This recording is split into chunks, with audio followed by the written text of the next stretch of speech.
Liriknya ada, Bu? Masih.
kerajaan Buddha di Indonesia di bidang sastra dan pemerintahan. Yang pertama yaitu di bidang sastra, yaitu pengaruhnya penggunaan bahasa Sanskerta dan huruf Pallawa. Kemudian perkembangan seni sastra, munculnya karya sastra, akulturasi kebudayaan, pengaruh karya sastra India, serta serapan kata dari bahasa Sanskerta. Selanjutnya yaitu bidang pemerintahan yang akan dijelaskan oleh rekan saya. Baik, saya akan menjelaskan bidang pemerintahan dari Kerajaan Hindu Buddha di Indonesia. Pengaruh Kerajaan Hindu Buddha di Indonesia dalam bidang pemerintahan adalah mengubah sistem pemerintahan dari kesukuan menjadi kerajaan, memunculkan banyak kerajaan sehingga Indonesia menjadi negara monarki, membentuk struktur birokrasi dengan raja sebagai penguasa tertinggi. Baik, sekian dari kelompok kami. Ada yang ingin bertanya?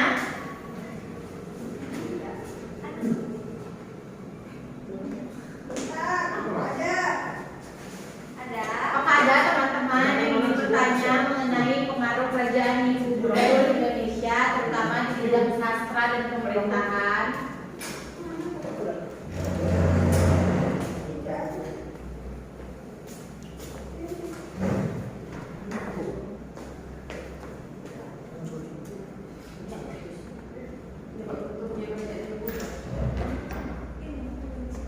Saya ingin bertanya, ya. Baiklah, kami dari kelompok 2 izin bertanya kepada kelompok penyaji mengenai penyebab runtuhnya kerajaan Hindu Buddha. Terima kasih. Baik, kami setelah berdiskusi, kami mendapat jawaban dan kami akan menjawab pertanyaan dari saudari Bunga, yaitu apa sih penyebab runtuhnya kerajaan Hindu Buddha? Kerajaan Hindu Buddha pertama berdiri pada abad ke-4 Masehi dan terus berdiri banyak kerajaan hingga akhirnya mulai mengalami keruntuhan satu persatu. Keruntuhan kerajaan Majapahit menjadi yang terakhir runtuh pada abad ke-15 Masehi. Ada beberapa penyebab runtuhnya berbagai kerajaan Hindu Buddha, yaitu berkembangnya agama Islam di Indonesia yang diikuti dengan berdirinya berbagai kerajaan mencorak Islam. Kemudian memburuknya situasi dan kondisi dalam berbagai bidang seperti ekonomi, politik, dan sosial budaya menjadikan kerajaan Hindu Buddha itu mulai luntur. Selain itu banyaknya perang saudara yang terjadi untuk memperebutkan kekuasaan juga menjadi penyebab lainnya. Bagaimana? Apakah dapat diterima jawaban dari kelompok kami, Bunga? Terima kasih. Baik, terima kasih kepada kelompok berapa? Satu. Satu, silakan duduk di bangkunya masing-masing dan KPD-nya silakan dikumpulkan. Oke. Selanjutnya kelompok dua. Silakan kelompok 2.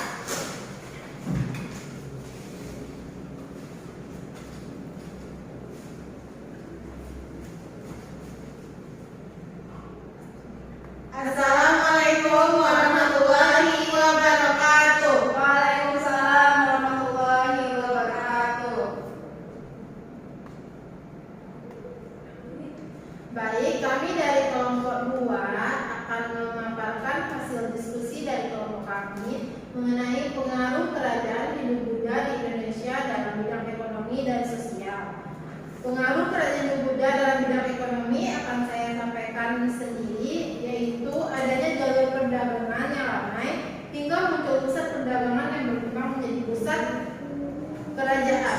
Masyarakat bekerja sebagai nelayan, tukang tambang, pengrajin, petani, pedagang, dan pegawai kerajaan, dan berbagai mata pencarian yang muncul pada masa itu. Selanjutnya, pada bidang sosial akan dijelaskan oleh rekan saya, yaitu Hamid Masya. Dalam bidang sosial, masuk pengaruh kerajaan Hindu Buddha di Indonesia adalah masuknya pengenalan sistem kasta. Kalangan masyarakat Indonesia terbagi menjadi tingkatan-tingkatan sosial yang mana terjadi akulturasi budaya antara budaya Hindu Buddha dengan budaya Indonesia. Nah, sekian presentasi dari kelompok kami. Kepada kelompok lain, apakah ada yang ingin ditanyakan? Silakan kepada Eva. Baik, kami dari kelompok 1 izin bertanya. Pertanyaannya adalah apa sih perbedaan kerajaan Hindu dan Buddha? Terima kasih.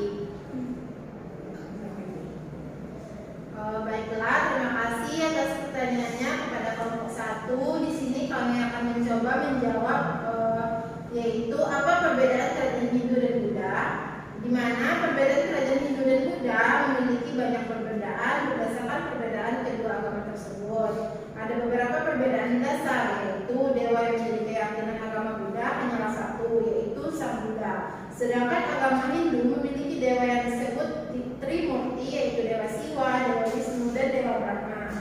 Selain itu ada juga perbedaan tentang sistem kasta, di mana pada agama Buddha tidak memiliki sistem kasta, sedangkan agama Hindu memiliki sistem kasta. Perbedaan lainnya adalah fungsi candi yang dibuat. Pada agama Hindu, candi digunakan sebagai makam raja-raja dan memiliki atap keruncing yang disebut dengan ratna. Sedangkan pada agama Buddha, fungsi candi adalah tempat ibadah yang atapnya berupa stupa. Baiklah, sekian jawaban dari kelompok kami. Apakah Anita Setiara sudah memahami? Baik, sama-sama. Terima kasih. Beri dulu tepuk tangan. Silakan. Baiklah, sekian hasil diskusi kami kembalikan kepada Ibu. Baik, terima kasih. Kelompok dua selanjutnya, kelompok terakhir yaitu Sri Octavia. Baik, saya akan mempresentasikan terkait pengaruh Hindu Buddha di bidang arsitek dan seni, di mana pengaruhnya sangat besar dalam bidang arsitek dan seni, seperti Candi Borobudur dan Candi Borobudur dan apa itu?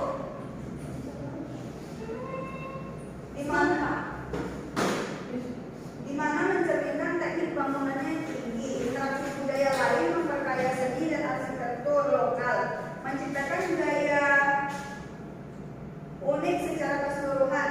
Pengaruhnya membentuk fondasi kronis bagi perkembangan arsitektur dan seni di Indonesia.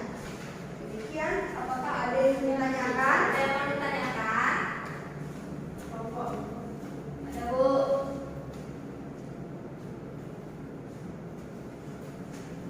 Baik, silakan. Pertanyaan sebutkan 3 kerajaan Hindu yang besar dan penjelasannya secara singkat. Oke, kerajaan Hindu yang besar pertama ada Kediri, lokasinya Jawa Timur, yang berdiri dengan kepercayaan Hindu Shiva. Yang kedua kerajaan Majapahit, yang paling terkenal dan dibangun di atas hutan terik di sekitar Sungai Berantas, menjadi kerajaan paling luas di seluruh Indonesia. Dan yang ketiga kerajaan Tarumanegara di Jawa Barat, berpusat di Sundangpura atau sekarang dikenal sebagai daerah Bekasi. Oke, terima kasih. Apakah bisa dipahami? Bisa. Terima kasih. Terima kasih. Silakan. Berikan aku. Nah, karena anak-anak ibu sudah menjelaskan atau sudah berdiskusi mengenai APD, jadi ada sedikit tambahan dari ibu bahwa kerajaan-kerajaan Hindu Buddha itu terdiri dari beberapa kerajaan. Salah satunya ada kerajaan Kutai. Nah, lalu ada kerajaan apa lagi? Kerajaan Tarumanegara. Lalu ada kerajaan apa lagi? Kediri. Terus Majapahit dan Sriwijaya. Nah, ibu ada tugas, bukan tugas, ibu ada kuis untuk menambah pemahaman kalian lagi. Ibu ada kuisis yang akan ibu share di grup kelasnya. Jadi itu ada sekitar 10 soal pilihan ganda. Jadi anak ibu diharapkan untuk mengisi kuis itu ya. Kirim dulu linknya ya. Iya, Bu.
bisa.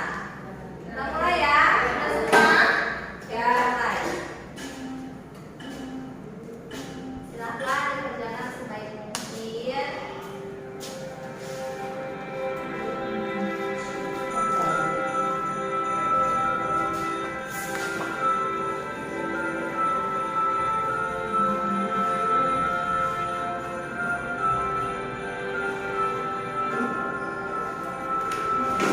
Ini pada belum makan ya, pada salah semua ya.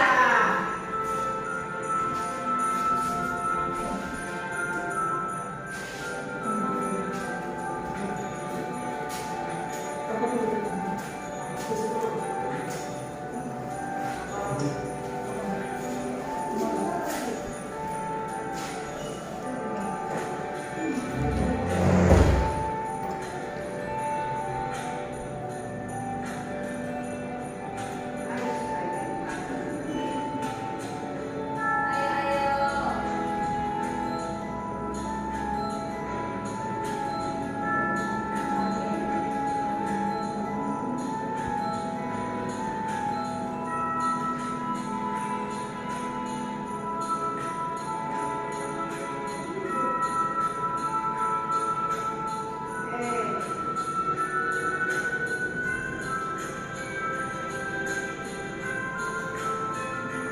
Berapa, Bu?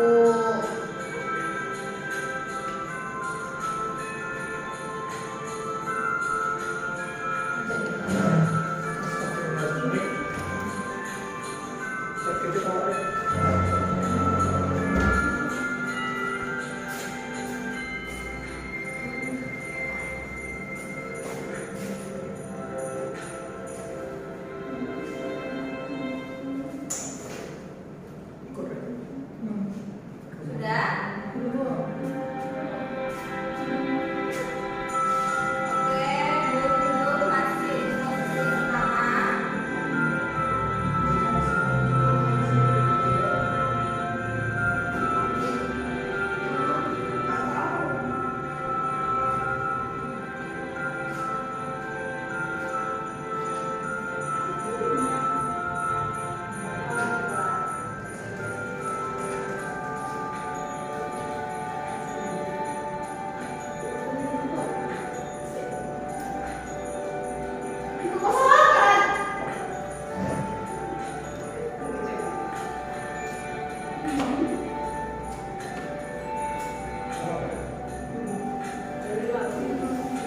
Sudah? Sudah ya? Astagfirullah, Feb. Belum pada makan ini ya? Lapar, Bu. Apa ya? Nanti kita pulang.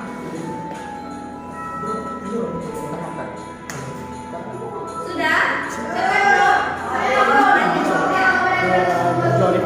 Kecuali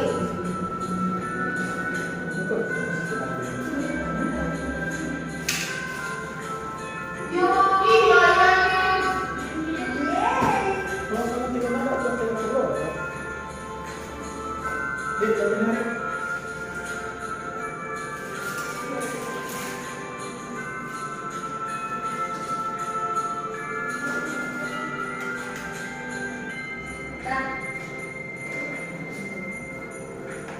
Sudah? Gabung. Nah,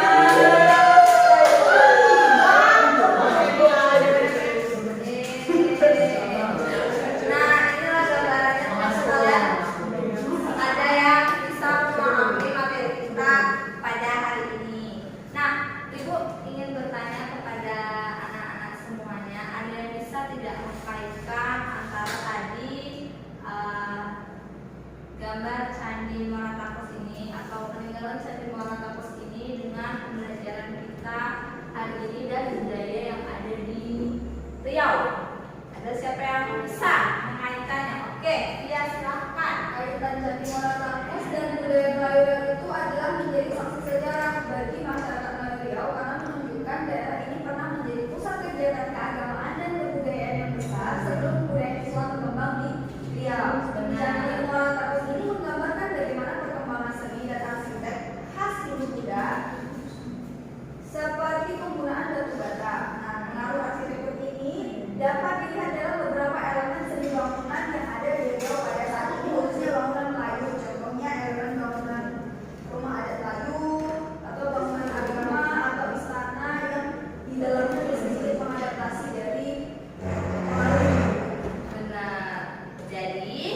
Kesimpulan dari materi kita ini dari kerajaan Hindu-Buddha di Indonesia adalah jadi kesimpulannya ternyata